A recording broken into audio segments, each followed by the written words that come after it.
خواجہ حسن بصری فرماتے ہیں میں ایک دن تقریر کر رہا تھا تو پیچھے پردے کے پیچھے عورتیں بھی سن رہی، تو میں نے تقریر میں کہا کہ رب کریم کے دروازے پہ دستک دیتے رہا کرو، دستک دیتے رہو گے تو ایک نہ ایک دن دروازہ کھل جائے گا۔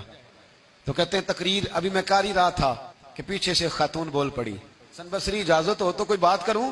تو میں نے کہا پاک بی بی کر لو۔ کہنے لگی کیا درس دے رہے ہو کہ اللہ کے دروازے پہ دستک دو کبھی نہ کبھی کھل ہی جائے گا؟ کہا ہاں۔ کہنے لگی مجھے تعجب ہوا ہے تیری بات سن کے۔ آپ کو کیوں تعجب ہوا؟ کہنے لگی وہ خاتون معرفت الہی کے اس مقام پہ تھی۔ کہنے لگی حسن بصری پہلے یہ بتا رب کریم کا دروازہ کبھی بند بھی ہوا ہے؟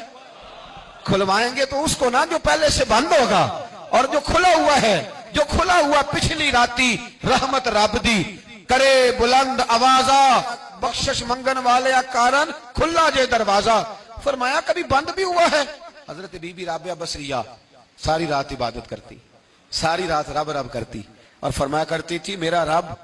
لوگوں نے کہا اماں تو کس مقام پہ پہنچی ہے؟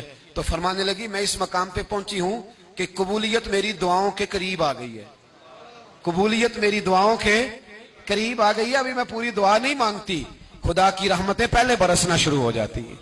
آپ گئی ہوئی تھی حج کرنے، حج سے واپس تشریف لائیں، تو جس دن آپ واپس پہنچی نا بصرہ میں، آپ کا اونٹ فوت ہو گیا۔ کچھ لوگوں کو نا بڑا پیار ہوتا ہے۔ میری دادی اماں نے نا ایک بچڑا پالا ہوا تھا، تو دادی جان کے ہاتھ میں پیڑا ہوتا تھا، دادی آواز دیتی مٹھو آ جا، تو بچڑا دوڑ کے آتا پیڑا کھانے۔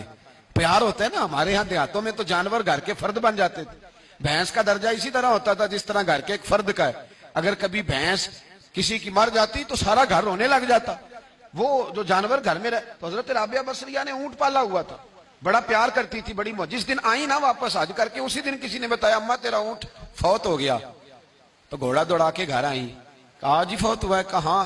تو اونٹ کے سرانے کھڑے ہو کے دعا مانگنے لگی، کہنے لگی مولا جب میں حج کرنے گئی تھی تو اپنا مال اسباب تیرے حوالے کر کے گئی تھی، تیرے سپرد کر کے گئی تھی، اور مولا جو تیرے سپرد کرے تو اس پہ رحمت کرتا ہے، تو فضل کرتا ہے۔ ابھی دعا مانگ ہی رہی تھی، ہر مشکل دی کنجی یارو ہاتھ مرداں دے آئی۔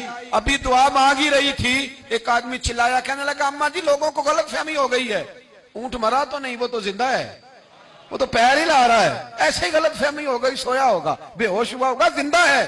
جناب رابعہ بصریہ رحمت اللہ تعالی علیہ سجدے میں گر گئی، فرمانے لگی اونٹ زندہ تھا یا مردہ تھا، ایک بات سچی ہے کہ میرا رب بڑا کرم فرمانے والا ہے، میرا اللہ بڑا غفار ہے، میرا رب بڑا مہربان ہے، وہ بڑا ہی رحمت کرنے والا ہے۔